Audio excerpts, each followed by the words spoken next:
안녕하세요. 오늘도 말씀 정주행 시리즈에 오신 분들을 주님의 이름으로 환영합니다. 오늘은 어제에 이어서 데살로니가 전서 4장 이제 뒷부분 우리가 같이 묵상할 차례인데요. 성경은 어제 읽었기 때문에 우리가 오늘은 13절부터 18절까지 같이 묵상을 좀 짧게 한번 나눠보도록 하겠습니다. 어제는 이제 거룩이라는 것이 우리의 삶으로 나타나야 된다 라는 이야기를 이제 바울이 데살로니가 교인들에게 했고, 오늘은 그거에 이어서 이제 13절부터 18절까지는 이제 죽은 자들에 대해서 바울이 우리가 어떻게 이해해야 되는지, 교회는 죽은 자들에 대해서 어떻게 생각해야 되는지에 대해서 권면을 하는 장면이 나오게 됩니다. 아마 데살로니가 교회에 바울이 이런 이제 권면을 했다는 거는 당시에 이제 교회 안에 죽은 자들이, 그러니까 장사를 치룬 사람들이 이제 있었다라는 거겠죠. 그리고 또 교회 안에 그 문제를 놓고 어떤 정확한 지식이나 은혜 안에서 정리가 좀 어려웠던 면들이 있었던 것 같습니다. 그렇기 때문에 바울이 그런 이야기를 듣고 이제 데살로니가 교회에 편지를 이제 답을 주듯이, 이제 좋은 권면을 해주듯이 이제 적어 내려간 거겠죠.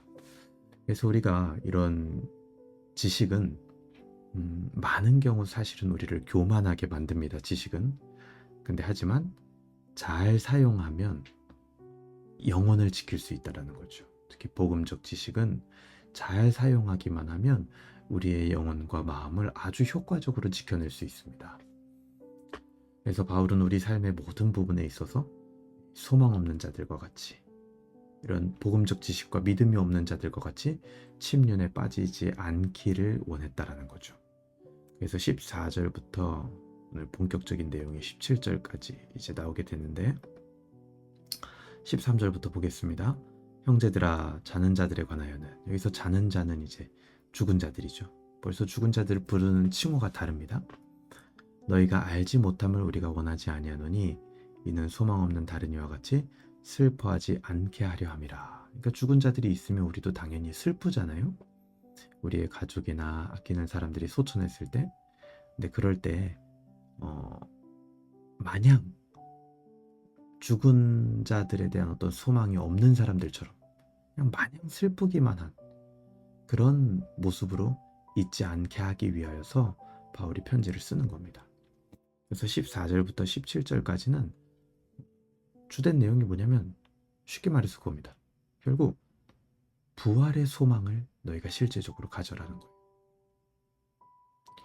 그 부활의 소망이라는 것은요, 오늘날 우리도 마찬가지 장래 중에 가져야 되는 분명한 소망입니다.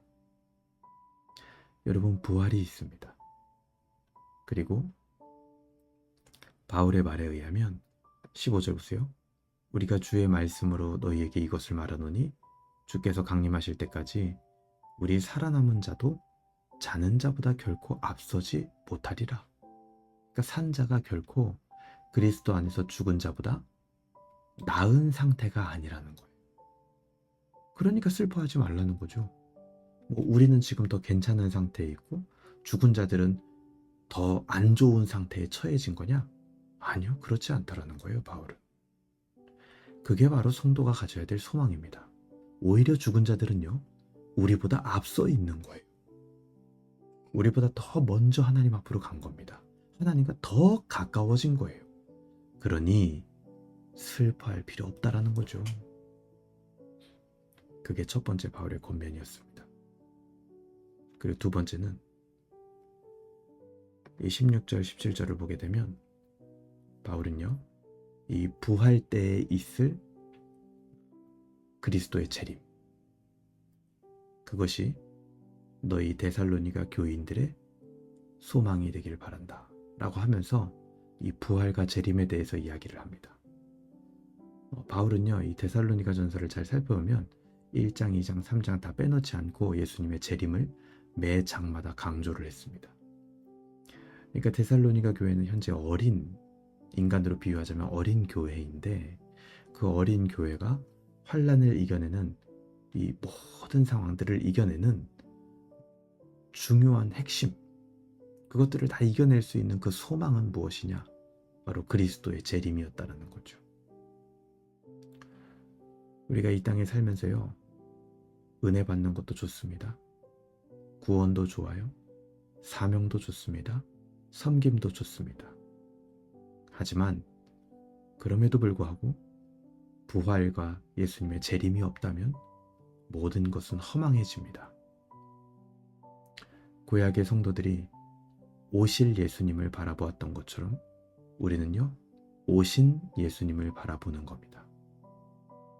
구약의 성도들이 예수님의 초림을 바라보았던 것처럼 우리는 예수님의 재림을 바라보며 살아가는 겁니다.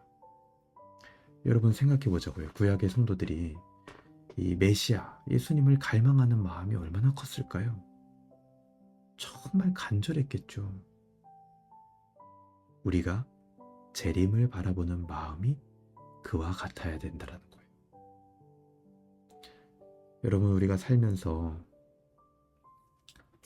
어려운 일이 왜 없겠습니까? 사랑하는 자의 죽음과 또 때로는 같은 교회를 섬기는 성도들이 고통당하는 모습이나 고난당하는 모습, 그리고 또 괴로워하는 모습, 그런 거 아니어도요, 같은 교회에 있는 성도들이 이렇게 막 불평과 불만하는 모습을 볼 때 저는 그래요. 그러니까 왜 불평하고 있지, 왜 불만하고 있지, 이게 아니라 그냥 그 모습을 보는 것 자체가 사실은요, 힘든 일이죠. 왜냐면 내가 사랑하는 사람이 불평이 가득하고 불만이 가득한 모습을 볼 때 정죄하는 마음이 먼저 드는 게 아니라 왜 저런 마음을 먹을까? 이 마음 아프고 힘든 게 사실 아니겠습니까? 우리가 겪는 죽음이나 고통이나 고난이나 괴로움, 불평, 불만, 이 모든 것들이요, 교회된 성도들이 다 함께 짊어져야 하는 짐일 것입니다. 힘든 일은 많을 거예요.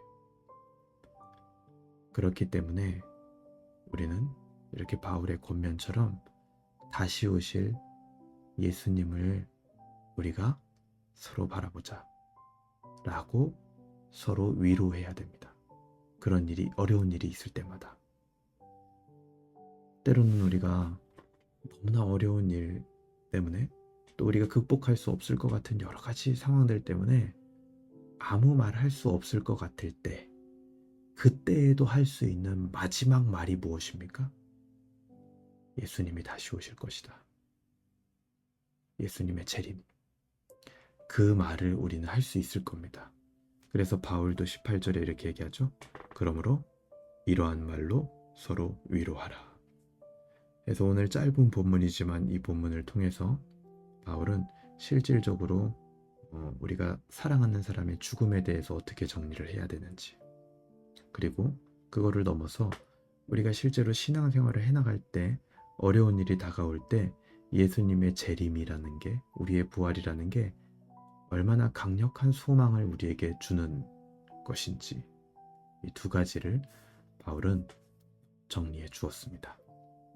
오늘 우리도 마찬가지, 혹시라도 여러분들 가운데 또 이번 추석에 모여서 또 이미 소천하신 할아버지나 할머니, 또 주변에 사랑하는 사람들을 기억하면서 좀 아쉽고 슬픈 마음이 있었다라면, 그들이 결코 우리보다 지금 못한 상황에 있는 것이 아니라 오히려 우리보다 앞서 있다는 사실을 잊지 마시길 바랍니다. 그리고 또 더불어서 우리가 때로는 이 땅에서 신앙생활하고 살아가면서 참 어려운 일이 많을 수 있습니다. 하지만 그때마다 예수님 분명히 오신다. 그때 우리가 예수님을 다시 만날 것이다. 라는 그 말이 여러분과 또 제 마음 안에 큰 위로로 다가올 수 있으면 좋겠습니다.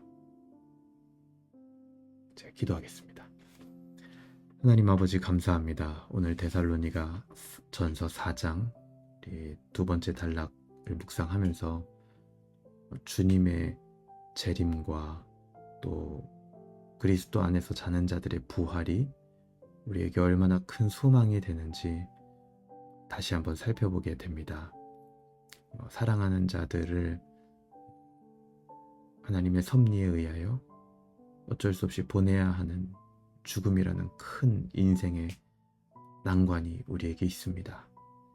그것을 우리가 소망 없는 자와 같이 슬퍼하기만 하는 것이 아니라 오히려 그들이 우리보다도 더 앞서 있다라는 사실로 인하여 소망을 품는 우리가 될 수 있도록 은혜를 베풀어 주시옵소서.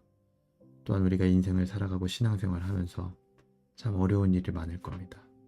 또 우리가 같은 교회 안에 성도들의 모습을 바라보면서도 어려움에 처한 성도들이 분명히 있을 수 있습니다. 그때마다 다른 말은 우리가 하지 못하더라도 주 예수 그리스도께서 분명히 이 땅에 다시 오신다.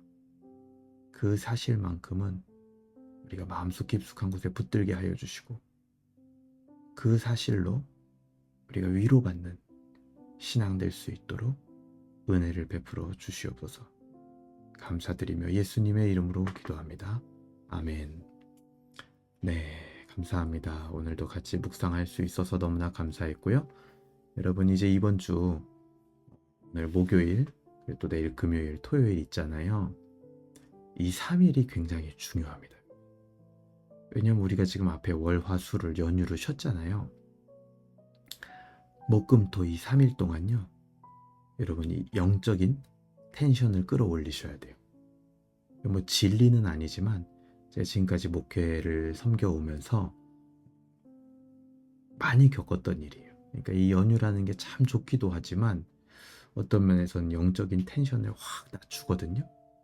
근데 그것을 빨리 회복할 수 있는 사람, 그래서 빨리 정상적인 스케줄과 컨디션으로, 영적인 컨디션으로 돌아올 수 있는 사람, 그게 어떻게 보면 우리 신앙의 또 한편의 실력입니다.